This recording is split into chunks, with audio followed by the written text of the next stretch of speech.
Ciao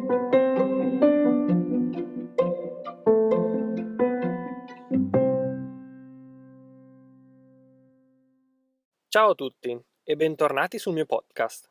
Oggi vi darò dei semplici consigli per poter iniziare a parlare in italiano.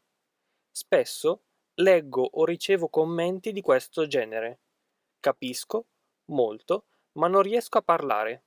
Ecco, l'episodio di oggi vuole quindi essere, in qualche modo, un incoraggiamento a non farsi prendere dalla frustrazione, ma anzi continuare a studiare, ad esercitarsi in italiano, senza pensare che questa situazione sia negativa, ma semplicemente una parte del percorso di apprendimento di una lingua, che è assolutamente normale, una fase che tutti viviamo.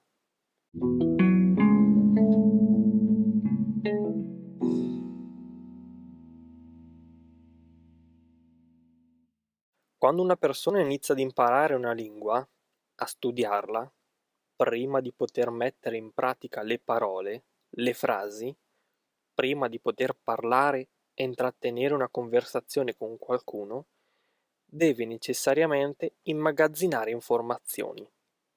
La prima parte dell'apprendimento è prevalentemente passiva, perché ascoltiamo e leggiamo tutto passivamente. Cerchiamo di immagazzinare quante più informazioni possiamo, perché solo così poi avremo gli strumenti per iniziare a parlare. Questa prima fase viene chiamata fase del silenzio. Quando noi impariamo una seconda lingua, il processo di apprendimento è molto simile al processo di acquisizione della propria lingua madre. C'è sempre un periodo di silenzio in cui dobbiamo necessariamente ascoltare, leggere e vivere la lingua passivamente, per poi poterla imitare successivamente. In questa fase capite tutto, ma non riuscite a parlare. Dobbiamo in qualche modo cominciare a parlare. La cosa fondamentale, secondo il mio punto di vista, è quella di sentirsi a proprio agio, ascoltando la propria voce in un'altra lingua. Dobbiamo in qualche modo abituare noi stessi a sentirci parlare nella lingua straniera. Un esercizio molto utile è quello di usare gli audiolibri. Avendo il testo davanti a noi, possiamo leggerlo e ascoltarlo allo stesso modo. Possiamo imitare la voce, la pronuncia e l'intonazione. Iniziamo a parlare facendoci guidare dal narratore o dalla narratrice dell'audiolibro. Questo è un ottimo punto di partenza, secondo me, perché vi permette di esercitarvi oralmente, senza avere la pressione di qualcuno davanti a voi, che aspetta una risposta come in una possibile conversazione.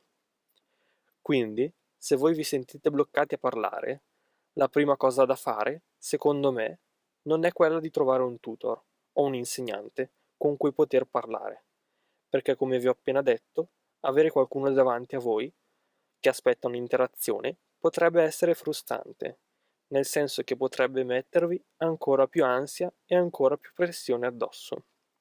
Secondo me, esercitarsi con un audiolibro è un ottimo punto di partenza.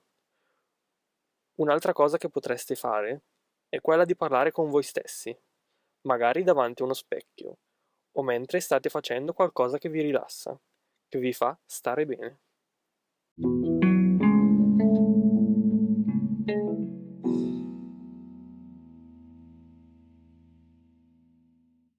Altra cosa importante da fare è quella di non paragonare il vostro percorso di studio con quello di altre persone, perché ovviamente ognuno studia in modo diverso, ognuno ha i propri metodi di studio e di apprendimento, ma soprattutto abbiamo tutti delle vite, delle routine diverse. Chi lavora 12 ore al giorno, chi lavora 4 ore al giorno, chi non lavora, chi studia, eccetera. Quindi capite bene che il tempo da dedicare allo studio della lingua è diverso.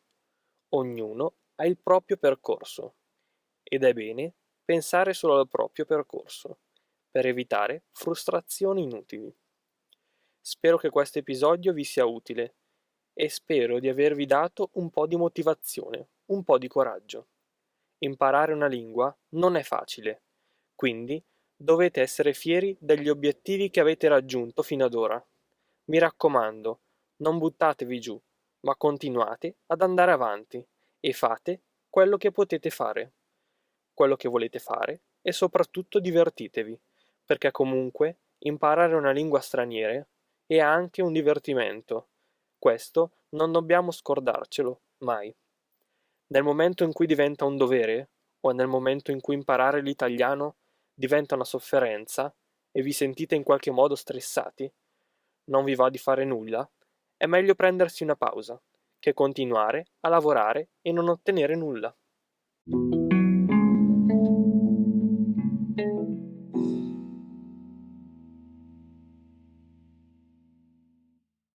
Come già detto, spero che questo episodio vi sia utile e magari non so, fatemi sapere se vi trovate in questa situazione adesso oppure se vi siete trovati in questa situazione nel passato e come siete riusciti a superare questo blocco. Mi farebbe molto piacere conoscere le vostre storie. Grazie mille ancora, vi auguro una buona giornata. Ci sentiamo nel prossimo episodio.